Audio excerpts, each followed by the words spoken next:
ये अनोखी कहानी है अनु और शलोक की, जिसकी शुरुआत होती है मनाली के एक नामी कॉलेज से, जहां लगभग साथ साथ ही दोनों की नियुक्ति हुई थी। हेलो, मैं डॉक्टर शलोक गोविल रसायन विज्ञान में ज्वाइन करने आया हूं। आप डॉक्टर अनु दत्ता है ना? मैंने आपका नाम लिस्ट में देखा था। जी, मैं भौतिक शास्त्र में हूं।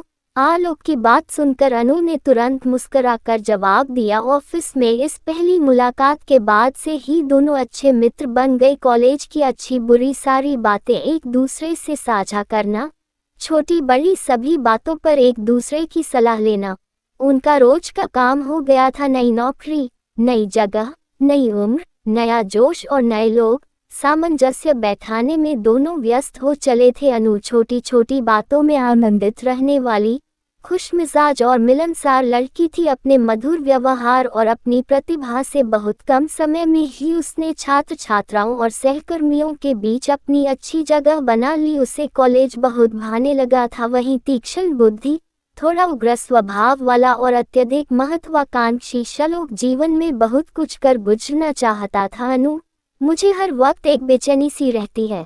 मुझे अपने विषय को बहुत आगे लेकर जाना है, पूरी दुनिया में नाम कमाना है। मेरा एक एक पल कीमती है। भाई, मैं तो जैसी नौकरी चाहती थी वो मुझे मिल चुकी है। अब मैं सुकून और आराम से भरी खुशगवार जिंदगी जीना चाहती हूँ। शलोक की बड़ी बड़ी बातें सुनकर अनु हंसकर कहती, एक तो शिमला का मनमोहक मौसम, दूजे आंतरिक संतुष्टि की आभा। खूबसूरत अनु का सौंदर्य और निखर उठा था, जिस पर शलोक को छोड़कर सबकी नजरें पड़ने लगी थी। शलोक अधिकतर समय कई शोध पत्रों को पढ़ता हुआ एक अजीब सी उधेड़ बुन में रहने लगा था। अनु, देखो, मेरे 2 शोध पत्र प्रकाशित हो गए, वो भी इतने अच्छे इंटरनेशनल जर्नल प्रकाशित हो गए, वो भी इतने अच्छे इंटरनेशनल जर्नल में। शलोक के ऐसा कहते ही अनु बेहद खुशी से शोध पत्रों को देखने लगी थी। अरे, तुमने इनमें मेरा भी नाम क्यों डाल दिया? शलोक, मैंने तो कोई मेहनत ही नहीं की है इनमें। अत्यधिक आश्चर्य से अनु ने कहा, तो क्या हुआ? इसमें फिजिक्स के सिद्धांतों की भी सहायता ली गई है, और फिजिक्स केमिस्ट्री तो दोस्त होते हैं ना, तुम्हें सीआर लिखने में काम आएंगे। शलोक ने जवाब दिया। इस बात से अनु कई दिन उद्वेलित रही। इतने महत्वाकांक्षी व्यक्ति ने इतनी मेहनत से शोध पत्र लिखे और उसमें अपने साथ मेरा भी नाम डाल दिया, जबकि मेरा रत्ती भर भी योगदान नहीं है। महज दोस्ती का ही तो रिश्ता है, फिर क्यों? अनु सोचती रहती। अनु, मैंने एक घर लिया है, आज लौटते समय मेरे साथ चलना, मेरा घर देखना, एक दिन शलोक ने अनुरोध किया था। शलोक धनाढ्य परिवार से था, धन संपत्ति की कोई कमी नहीं थी। 3 बेडरूम का शलोक का घर अनु को काफी व्यवस्थित और सुंदर लगा। घूम घूम कर पूरा घर देखते देखते अनु ठिठक कर कह उठी, अरे ये क्या, एक बेडरूम को तुमने प्रयोगशाला में बदल दिया। शलोक, ये मेरी अपनी प्रयोगशाला है अनु, इसमें मैं एक दिन किसी नायाब चीज का आविष्कार करूंगा, दुनिया भर में मेरा नाम होगा, सब देखते रह जाएंगे। शलोक के ऐसा कहते ही अनु ने चुटकी ली। भाई, फिर हमारे महान साइंटिस्ट महोदय अपने पुराने दोस्तों को भूल तो नहीं जाएंगे? लेकिन पता नहीं क्यों शलोक की आंखों में जुनून देखकर अनु किसी अनजाने डर से सिहर उठी थी। अप्रैल मई का समय था, कॉलेज में परीक्षाओं की व्यस्तताएं थी। अनु की शलोक से कई दिनों से बातचीत नहीं हो पाई थी। एक दिन अनु ने सुना, शलोक पिछले 2 दिन से बिना किसी सूचना के कॉलेज नहीं आया था। उसने तुरंत ही शलोक को फोन लगाया, लेकिन शलोक ने फोन नहीं उठाया। उसके बाद अनु ने अगले 3 दिन तक उसे जाने कितनी ही बार फोन किया, लेकिन शलोक ने एक बार भी फोन नहीं उठाया। घंटी बराबर बजती रही थी। बहुत चिंतित होकर अनु ने शलोक के घर जाने का निश्चय किया। शाम को अपनी दोस्त सुरुचि के साथ शलोक के घर पहुंचकर डोरबेल बजाया। दरवाजे पर कोई नहीं आया, लेकिन दरवाजा हल्का खुला हुआ ही था। हिम्मत करके दोनों सखियां अंदर दाखिल हो गईं। पूरा घर छान मारा, कहीं कोई नहीं था, लेकिन पता नहीं पूरा घर छान मारा, कहीं कोई नहीं था, लेकिन पता नहीं क्यों दोनों ने ही ये महसूस किया मानो घर में कोई है। रसोई घर से भी ताज़ा बनी हुई कॉफी की खुशबू आ रही थी। घर ठीक ठाक व्यवस्थित सा ही था, लेकिन शलोक की प्रयोगशाला में सारा सामान बहुत बेतरतीब सा था, मानो किसी ने जल्दबाजी में सब कुछ फैला दिया हो। ढेर सारी परख नलियां, बहुत सारे बीकर और केमिकल्स बिखरे पड़े थे। अचानक अनु को श्लोक का धीमा सा कातर स्वर सुनाई दिया। अनु, जैसे श्लोक ने बहुत पास आकर उसके कान में उसका नाम पुकारा हो। चौंक कर बेचैनी से अनु ने चारों तरफ देखा, किसी को भी न पाकर घबराहट में पसीने से तर किसी तरह सुरुचि का हाथ थामकर बदहवास सी श्लोक के घर के बाहर आ गई थी। इस घटना के बाद अनु कई रात नहीं सो पाई। मैंने जो भी महसूस किया वो सब क्या था, अनमन ही मन सोचती रहती, किसी से कुछ नहीं कहती। श्लोक की कोई खबर नहीं मिल पाई। कुछ समय बाद श्लोक के घर के भूता होने की अफवाहें भी सुनाई देने लगी थी। लोगों ने उसके घर के दरवाजे को अपने आप खुलते बंद होते देखा था, घर की लाइट्स को जलते बुझते देखा था, अंदर किसी के चहलकदमी की आवाज भी सुनी थी। जितने मुंह उतनी बातें, आखिर कहाँ गायब हो गया एक जीता जागता इंसान। अक्सर अनु सोचती, उसके जीवन का एक हिस्सा ही जैसे खो गया था। समय अपने नियत चाल से चलता रहा, साथ ही अपनी परिवर्तनशील प्रकृति के चलते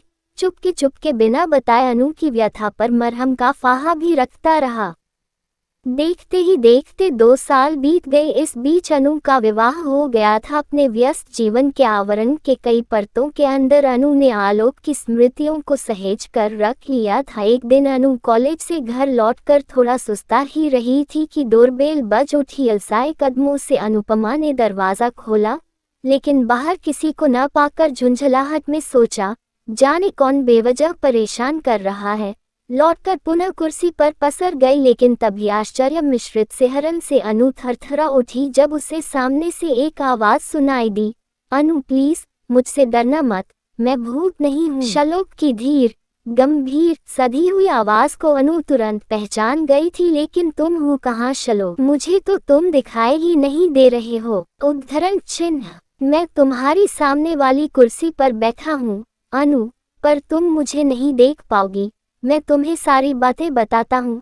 श्लोक की बात सुनकर अनु का सारा शरीर ही मानो कर्णमा हो गया था।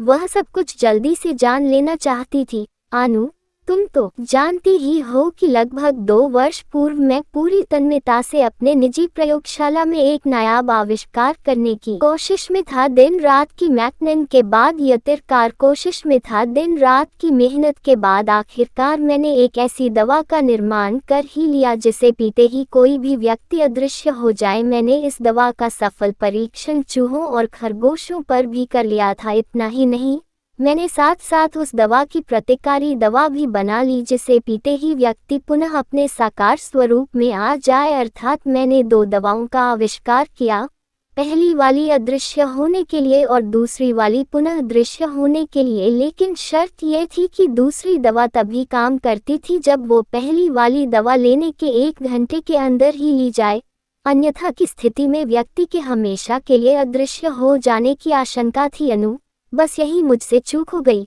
धड़कते दिल से अनु श्लोक की अविश्वसनीय बातों को बहुत ध्यान से सुन रही थी। श्लोक ने आगे कहा, अनु, अपने शोध को कामयाब जानकर मेरे पैर जमीन पर नहीं पड़ रहे थे। आनंद और उत्साह के अतिरेक में मैंने स्वयं ही अदृश्य होने वाली पहली दवा को लेने का निश्चय किया था। दवा लेकर मैं घर से बाहर निकल पड़ा, बाजार और मॉल घूमता रहा। लोगों को मैं बिल्कुल भी दिखाई नहीं दे रहा था। मेरी खुशी का ठिकाना न था। मैं जाने कितनी ही देर तक यूं ही मजे लेता रहा। मैं भूल गया कि दूसरी दवा 1 घंटे के अंदर ही लेना है। जब तक मुझे ये बात याद आई तब तक बहुत देर हो चुकी थी। उसके बाद मैंने कई बार दूसरी दवा ली, लेकिन मेरे साथ अनहोनी हो चुकी थी। उस दिन जब तुम मुझे ढूंढते हुए मेरे घर आई थी, तभी मैं तुम्हें सब कुछ बता देता, लेकिन तुम्हें अत्यधिक डरा हुआ देखकर मेरी हिम्मत नहीं हुई। उसके बाद मैंने खुद को दृश्य रूप में लाने के लिए बहुत से शोध और बहुत प्रयास किए, लेकिन सफल नहीं हो पाया। अब शायद मैं जीवन भर ऐसा ही रहूंगा। कहते कहते श्लोक की आवाज भर्रा उठी। अनु भी अपने आंसू नहीं रोक पाए। अनु, पूरी दुनिया मुझे भूत समझकर मुझसे डरती है। कोई बात नहीं, लेकिन तुम तो मेरी दोस्त बनी रहोगी ना। मुझसे डरना मत अनु, वरना मैं तो जीते जी मर जाऊंगा। अनु, तुम्हारे अलावा कोई भी मेरा अपना नहीं है। श्लोक फफक कर रो पड़ा। संवेदनशील अनु कुछ भी कह सकने की स्थिति में नहीं थी, फिर भी रूधे गले से कहा, मैं तुम्हारे साथ हूँ श्लोक। अपने दोस्त से भला कोई डरता है? अनु, मैंने इन आविष्कारों पर 2 शोध पत्र लिखे हैं। अब इस दुनिया के लिए मैं तो मर चुका हूँ, इसलिए अब ये तुम्हारे ही नाम से छपेंगे। इनमें फिजिक्स का उपयोग भी किया गया है। मैं तुम्हें नोट्स दे रहा हूँ, पर लेना विज्ञान की दुनिया में ये शोध पत्र तहलका मचा देंगे। मैं चाहता हूँ तुम्हारा खूब नाम हो, मैं तुमसे बात करने अक्सर आता रहूँगा। कहकर श्लोक चला गया था। करुणा से भरे हुए अपने भावुक मन के साथ अनु बहुत देर यूं ही चुपचाप बैठी रही। आज उसने अपना खोया हुआ दोस्त पुनः पा लिया। Please subscribe our YouTube channel.